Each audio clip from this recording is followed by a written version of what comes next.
এই যে দুধেশ্বর ধানটা ঝড়ে কোনো ক্ষতি করতে পারে না বা করেনি আমাদের, যেমন এটা ছিল একদম সোজা লম্বা দাঁড়িয়ে ছিল, যখন পূর্ব দিক থেকে ঝড় এসছে এটা পশ্চিম দিকে শুয়ে গেছে, কোনো ঝড় এদের গায়ে বাঁধেনি।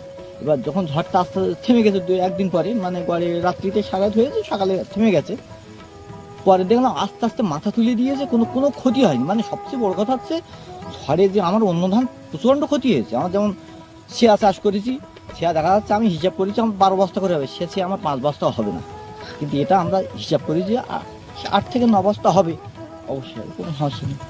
সবচেয়ে বড় কথা হচ্ছে কেন, মানে এদের ধানটা লাভজনক। দুধেশ্বর তো একদম দুধেশ্বর সত্যি ভালো, এবং মানে এ নিয়ে আমরা ভালো একটা পেয়েছি।